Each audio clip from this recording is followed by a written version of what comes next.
Chapter 24. Okonkwo and his fellow prisoners were set free as soon as the fine was paid. The district commissioner spoke to them again about the great queen and about peace and good government, but the men did not listen. They just sat and looked at him and at his interpreter. In the end, they were given back their bags and sheathed machetes and told to go home. They rose and left the courthouse. They neither spoke to anyone nor among themselves. The courthouse, like the church, was built a little way outside the village. The footpath that linked them was a very busy one, because it also led to the stream beyond the court. It was open and sandy. Footpaths were open and sandy in the dry season, but when the rains came, the bush grew thick on either side and closed in on the path. It was now dry season. As they made their way to the village, the 6 men met women and children going to the stream with their water pots.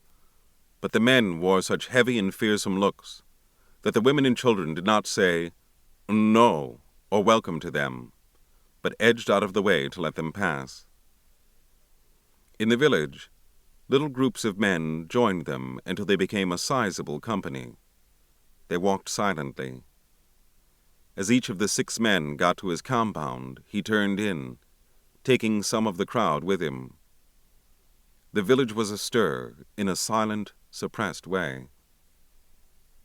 Ezinma had prepared some food for her father as soon as news spread that the 6 men would be released. She took it to him in his obi. He ate absent-mindedly. He had no appetite. He only ate to please her. His male relations and friends had gathered in his obi, and Obierika was urging him to eat. Nobody else spoke, but they noticed the long stripes on Okonkwo's back, where the warder's whip had cut into his flesh. The village crier was abroad again in the night. He beat his iron gong and announced that another meeting would be held in the morning. Everyone knew that Umuofia was at last going to speak its mind about the things that were happening. Okonkwo slept very little that night. The bitterness in his heart was now mixed with a kind of childlike excitement. Before he had gone to bed, he had brought down his war dress, which he had not touched since his return from exile. He had shaken out his smoked raffia skirt and examined his tall feather headgear and his shield. They were all satisfactory, he had thought. As he lay on his bamboo bed, he thought about the treatment he had received in the white man's court, and he swore vengeance. If Umuofia decided on war, all would be well. But if they chose to be cowards, he would go out and avenge himself. He thought about wars in the past. The noblest, he thought, was the war against Isike. In those days, Okudo was still alive. Okudo sang a war song in a way that no other man could. He was not a fighter, but his voice turned every man into a lion. Worthy men are no more, Okonkwo sighed as he remembered those days. Isike will never forget how we slaughtered them in that war. We killed 12 of their men, and they killed only 2 of ours. Before the end of the 4th market week, they were suing for peace. Those were days when men were men.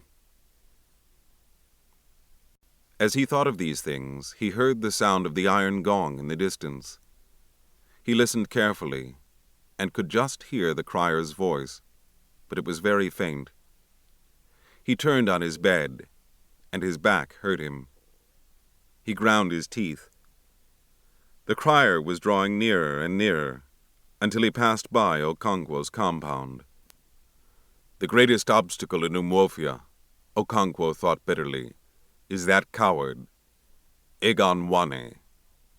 His sweet tongue can change fire into cold ash. When he speaks, he moves our men to impotence.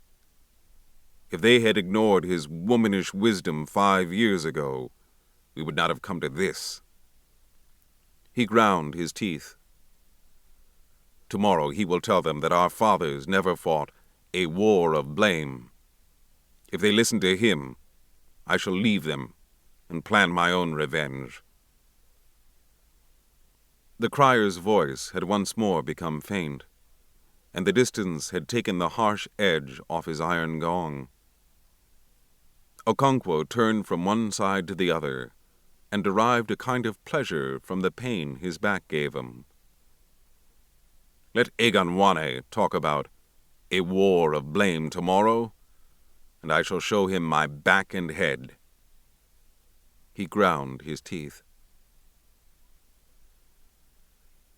The marketplace began to fill as soon as the sun rose.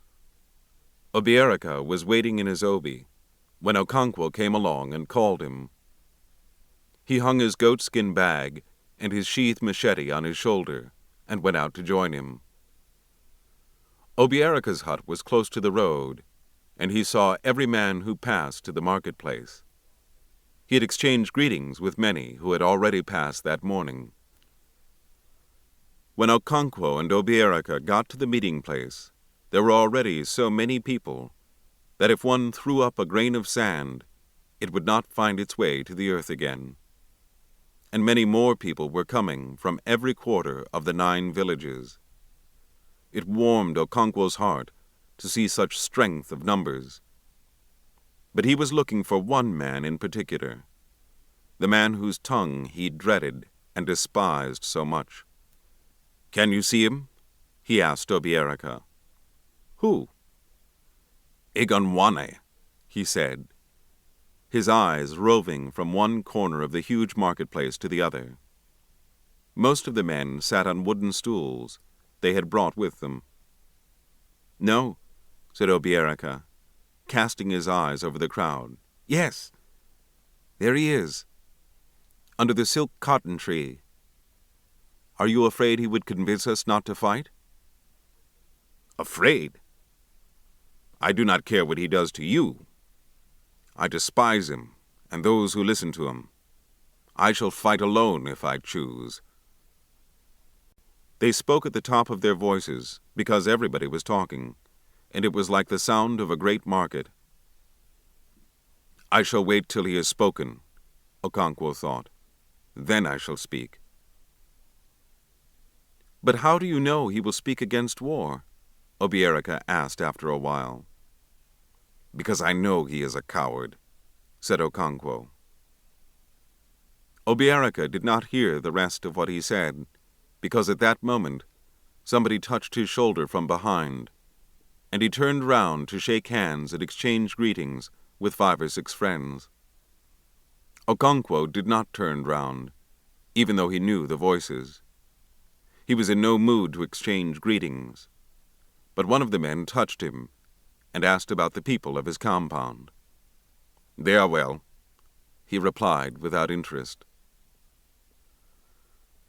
The first man to speak to Umofia that morning was Okika, one of the 6 men who had been imprisoned. Okika was a great man and an orator, but he did not have the booming voice which a first speaker must use to establish silence in the assembly of the clan. Onyeka had such a voice, and so he was asked to salute Umofia before Okika began to speak. "Umofia! Kwenu!" he bellowed, raising his left arm and pushing the air with his open hand. "Ya!" roared Umofia. "Umofia! Kwenu!"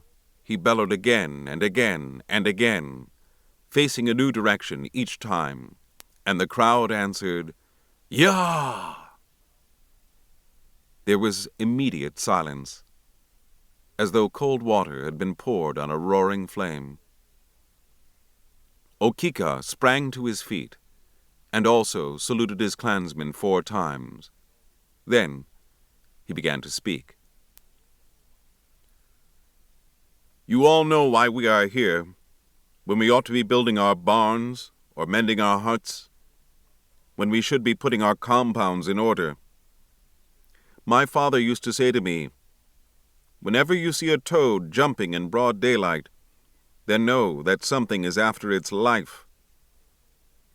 When I saw you all pouring into this meeting from all the quarters of our clan so early this morning, I knew that something was after our life." He paused for a brief moment, and then began again. "All our gods are weeping. Idemili is weeping. Ogugu is weeping. Agbala is weeping, and all the others. Our dead fathers are weeping because of the shameful sacrilege they are suffering, and the abomination we have all seen with our eyes." He stopped again to steady his trembling voice. "This is a great gathering. No clan can boast of greater numbers or greater valor. But are we all here? I ask you, are all the sons of Umofia with us here?" A deep murmur swept through the crowd. "They are not," he said. "They have broken the clan and gone their several ways. We who are here this morning have remained true to our fathers, but our brothers have deserted us and joined a stranger to soil their fatherland.